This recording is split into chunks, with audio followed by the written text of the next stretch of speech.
Hey, welcome back to the 167. We're here with 7-minute stories where people from New Life come and they get to talk about whatever they want for 7 minutes. They can talk about their whole life story. They can talk about a specific story, something God's doing in their life. Today we have Tavita. Say hi, Tavita. Hey guys. You didn't say hi, Tavita. Hi, Tavita. There you go. All right, so Tavita, what are we talking about today? What are you going to give us? Today I brought you my 7-minute story. This will include how I came to Christ and what he's been doing since I've been baptized this January 31st. Congratulations on that, by the way. That was you. a great moment. All right, so here we go. 7-minute story. I'm going to put 7 minutes on the clock. Take it away, Tavita. All right, here we go. So first off, let's get some basics off. My name is Tavita Ploetz. I'm son to Tim and Sarah, brother to Pekka, Rachel, and Maya. I'm 20 years old. I'm a computer and electrical engineering major at UMKC. I used to play soccer, quit. Now I play volleyball. And I'm just a big God's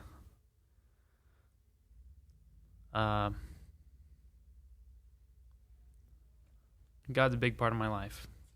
So I wrote a lot of notes, so let's try and get through all these. Go for it. How I came to Christ. Well, here's some background. My dad was Catholic. My dad was Catholic. That's funny. Still is. Just doesn't practice. My mom is raised Protestant, but they never really chose a church, so we didn't really have one. So I grew up around God-loving people, but never really gave it the time. And so I was cynical when I was young, and so I guess let's just dive in. There's really no good place to start. Just go for it, man. I remember you being around here, though, like 6 years ago. I remember VBS. You were the only guy that was on the dance team at VBS. Yeah. You're the only guy giving those boys confidence to worship. I thought I loved it. It's funny. I get praised for that it's funny that this whole thing should be called Selfish Reasons. If my 7-minute story should be titled Selfish Reasons, because I came in here because of a girl. You're not the first and you won't be the last. Don't talk to the girl anymore, but stayed for God, which was life changer. But yeah, I came in because of girl, and I liked her.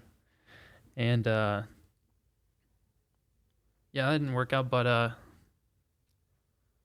yeah, I would do stuff just for selfish reasons. So I'd come in for the girl, and then but I came for God because I was really, really, still am very scared to die.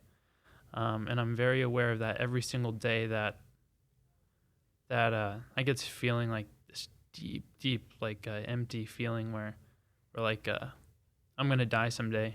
And this is one of the big things that God has helped me address in my life. It's brought me some peace. Here's some point one. Let's go. pick it up. Let's pick it up. I've always knew what was right and wrong. I never had to be told this, and so this was a big part of why I don't know. I feel like I've always known right and wrong. I never had to read it, but it's funny when I started reading the Bible maybe 4 years ago, but especially this last year, there's been a lot of growth in reading the Bible. I see a lot of things where like, I knew what was right and wrong, but I never could explain why or where from or what reason. And so that's good. He's good. And so the evolution of why I'm still coming to church, why I still pray, why I tithe, why I act the way I act. It used to be because I'm scared of dying. Mm-hmm. It used to be because even if this is all baloney, even if I'm praying into space, I still want to live a good life. I still want to be around cool people. I still want to have a consistent community. I still want consistent beliefs, a framework, a belief system. All those things are objectively good to build a life around. So that was my why in the beginning, but now my why is because I know who he is, I know who I am. And if you know those two things, it'll break your heart. Because Tell me a little bit about that. What do you mean the difference in that now? Who are you? Jeez, Lucas. I'm a son of God. There you I'm go. here for a purpose. And who's he? He is love. He's gracious. He's given me everything. He's my father. Yeah. What was the big what changed in your life to take you from, because you were in my life group for a little while. I always say that you kind of like stood off in the corner and throw hand grenades into the discussion because you're, like you said, you had that cynical vibe. Yeah. And what changed in your life or in your mind shift that took you from that to God is my father? That's a very intimate statement. There's only, I was even thinking about this today, like, you can't prove grace. Mm-hmm. Grace goes against everything logical. Everything I've been given, everything, like, what Jesus did for me, it doesn't make sense. It doesn't add up. Like, for someone to go out in grace and do something for someone else, it cannot make sense. Like, it just never adds up when you try and measure grace. And so I spent like maybe all of my 4 more years like looking for how can you measure this? How do you know God is real? That's a big question. Like, why are you going to spend all this time on something that you don't know? You can't prove. And so I used to say, I've never heard from God. I've never seen anything.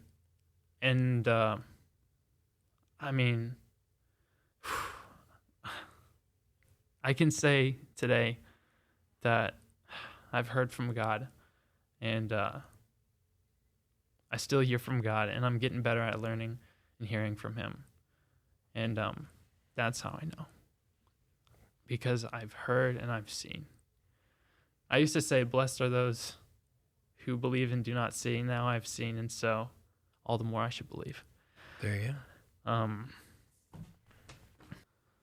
So what would you say as you're talking through your story?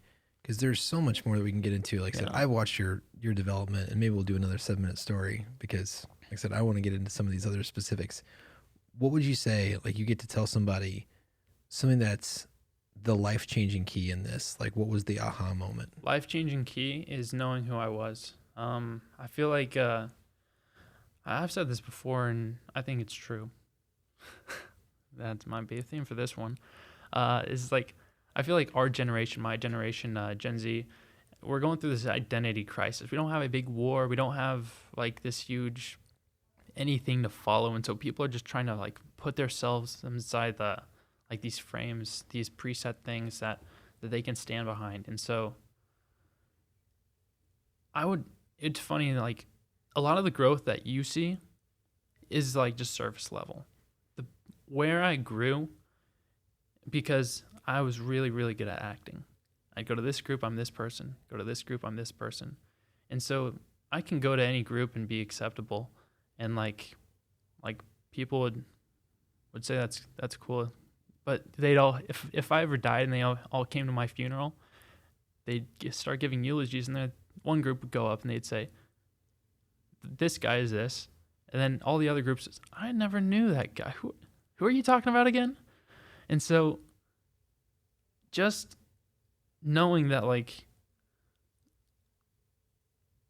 if you took everything away, took my car, just everything about me, my hobbies, my interests, everything I'm good at, all these groups, what am I? I will always be a son of God, no matter what. And letting that rule my life is a game changer.